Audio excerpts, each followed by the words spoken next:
बिस्मिल्लाहिर्रहमानिर्रहीम। आज हम बात करेंगे एजुकेशन के हवाले से कि हम अपने बच्चों को अच्छी तालीम दिलवाने के ख्वाहिश रखने के बावजूद भी हम अपने बच्चों को अच्छी तालीम नहीं दिलवा सकते।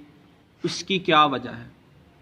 फ़िनलैंड दुनिया का पहले नंबर पर मुल्क है जो एजुकेशन के लिहाज से सबसे पहले नंबर पर है। फ़िनलैंड में जो एक स्कूल में टोटल तादाद होती है वो होती है 195, 195। एक टीचर जो होती है वो 90 स्टूडेंट्स पे हायर की गई होती है, यानी 19 बच्चों पर एक टीचर होती है। और सबसे बड़ी मज़े की बात यह है कि फ़िनलैंड के अंदर 75 मिनट की ब्रेक होती है, 75 मिनट्स की ब्रेक होती है। और रोज़ाना एक टीचर जो होता है वो रोज़ाना 2 घंटे स्टूडेंट्स की स्किल्स को बढ़ाने के लिए स्कूल में बैठ के सोचता है कि मैंने बच्चों की स्किल्स को कैसे बढ़ाना है। अगर मेरा कोई बच्चा वीक है तो उसको मैंने स्ट्रॉन्ग कैसे करना है। अगर मेरा कोई बच्चा नहीं पढ़ रहा, काम नहीं कर रहा, तो उसको मैंने कौन सा उसके ऊपर लागू कौन सी चीज़ करूँगा, कौन सा तरीका अपनाऊँगा कि मेरा बच्चा जो वो सही तरीके से काम करना शुरू कर दे। हमारे मुल्क में अगर इस तरह हो, हमारे निज़ाम तालीम में, हमारे मुल्क के स्कूलों में अगर इस तरह हो कि 75 मिनट की ब्रेक करवा दी जाए, बच्चों को खेलने के लिए ज़्यादा टाइम दे दिया जाए, तो हमारे मुल्क के लोग क्या करेंगे? बच्चों को उठा के किसी और स्कूल में दाखिल करवा देंगे। वो कहेंगे ये तो भाई बच्चों को पढ़ाते ही नहीं, ये तो सिर्फ बच्चों को खिलाते हैं, बच्चे सिर्फ खेल खूल के आ जाते हैं, हमारे बच्चे पढ़ते नहीं। फ़िनलैंड दुनिया का जो एजुकेशन के लिहाज से पहले नंबर पे मुल्क है, उसमें 13-14 साल से पहले कोई क्लास में कोई इम्तिहान वगैरह नहीं होता।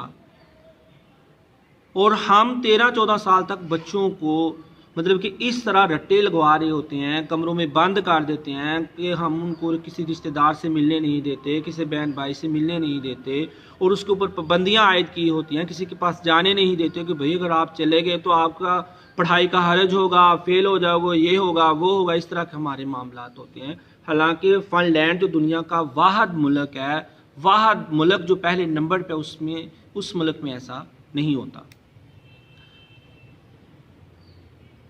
अगली बात फ़िनलैंड के हवाले से अगर मैं करूं, उसमें जो टीचर्स भर्ती किए जाते हैं, हमारे यहाँ मास्टर के बाद अगर MBBS बनना है तो बहुत मुश्किल है, इंजीनियर बनना है तो बहुत मुश्किल है, लेकिन टीचर बनना है तो बहुत ईजी है।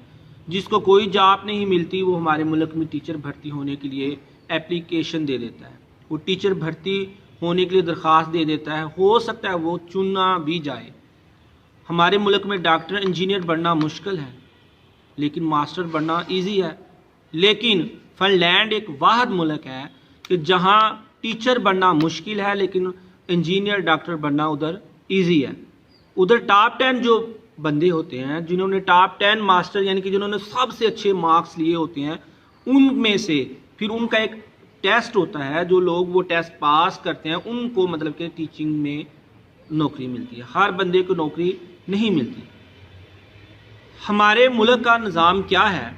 हमारे मुल्क का निज़ाम ये है कि कम पढ़े लिखे लोग, जिनके मार्क्स भी कम होते हैं, जिनको पढ़ाने का कोई एक्सपीरियंस नहीं होता, जिनके पास खुद नॉलेज नहीं होता, वो टीचर स्कूल में हायर कर दिए जाते हैं, वो टीचर स्कूल में भर्ती हो जाते हैं और फिर बच्चों को रट्टा सिस्टम मुतारफ़ करवाते हैं, बच्चों को रट्टा लगवाते हैं।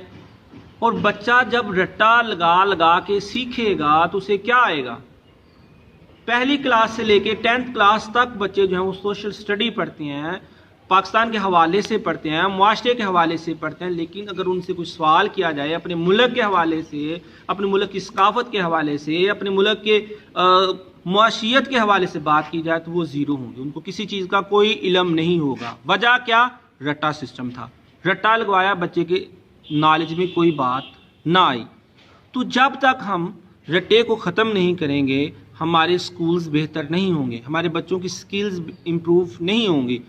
तो अब देखें हम स्कूल्स में हमारे टीचर्स हम क्या करते हैं, बच्चों को मुख्तलिफ बच्चों को जो है वो थोड़े से क्वेश्चन दे देते हैं, बच्चे को कहते हैं कि भाई आपने इन्हीं क्वेश्चन का रट्टा लगाना है, उन्हीं क्वेश्चन के निशान लगा देते हैं, बच्चे वो रट्टा लगा के पेपर में काट लेते हैं, उन्हीं क्वेश्चन को वो याद करता है और ख़ुद ही हम पेपर बनाते हैं, खुद ही हम चेक करते हैं और हम खुद ही बच्चों के हवाले से डिसाइड कर देते हैं किसने फेल होना है, किसने पास होना है, किसने क्या करना है, किसने क्या होना है।